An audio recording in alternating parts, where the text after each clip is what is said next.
अद्भुत प्रकार से हुए जन्म। आज टेस्ट ट्यूब, आईवीएफ और सैरोगेसी तकनीक से निसंतान दंपतियों को संतान का सुख मिल रहा है। लेकिन हमारा सनातन धर्म में ऐसे कई वर्णन मिलते हैं जो इस बात को प्रमाणित करते हैं कि सनातन धर्म सदियों से बहुत आगे रहा है। हमारे शास्त्रों और पुराणों में से हम आपके लिए ऐसी ही कुछ घटनाओं का सारांश लेकर आए हैं जिनको जानकर आपके मन में हिंदू धर्म के प्रति आपकी आस्था और अधिक मजबूत हो जाएगी। तो आइए आपको ले चलते हैं ऐसे ही कुछ अंशों की ओर।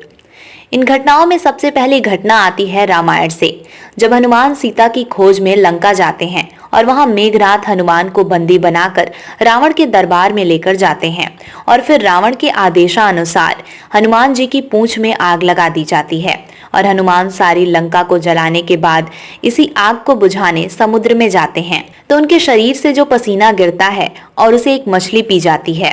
काफी समय बाद हनुमान जी को पता चला कि उनके पसीने को पीने से मछली गर्भवती हो गई और उनका मकर ध्वज नाम का एक पुत्र भी है। लेकिन इस तरह की पहली घटना का जिक्र देवी भागवत में मिलता है। इसमें मधु और कैटव नाम के दो असुरों का जिक्र किया गया है। सृष्टि के शुरुआती समय में ही ब्रह्मा जी के कान से मैल गिरा जिससे दो असुर उत्पन्न हो गए। ये असुर ब्रह्मा जी को मारना चाहते थे, लेकिन विष्णु भगवान ने इन असुरों को मार दिया। ऋग्वेद में देवताओं के चिकित्सक अश्विनी कुमार के जन्म की कहानी दी गई है जो अद्भुत है। भगवान सूर्य की पत्नी संज्ञा सूर्य देव का ताप सहन नहीं कर पा रही थी, इसलिए अपनी छाया को सूर्यलोक में छोड़कर पृथ्वी पर अश्विनी बनकर रहने लगी। जब सूर्यदेव को इस रहस्य का पता चला तो उन्होंने संज्ञा की खोज की और अश्विनी रूप में उन्हें संज्ञा नजर आई और सूर्य संज्ञा के मिलन से पुत्र उत्पन्न हुए जिसका नाम अश्विनी कुमार रखा गया। महाभारत में कौरवों के जन्म की भी कथा अनोखी है। मटकी में रखे मांस के एक पिंड के 101 टुकड़े हुए जिनसे 100 कौरव और उनकी एक बहन का जन्म हुआ। महाभारत में सत्यवती के जन्म की भी कथा हैरान करने वाली है।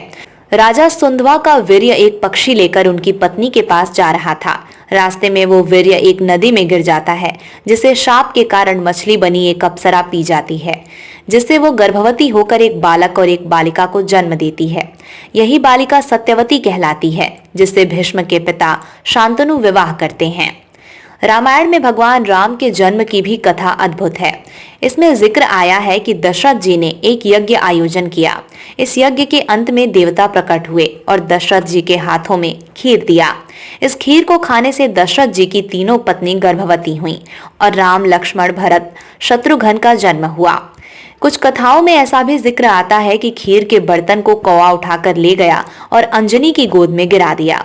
इस बर्तन में लगे खीर को खाने से अंजनी ने हनुमान जी को जन्म दिया।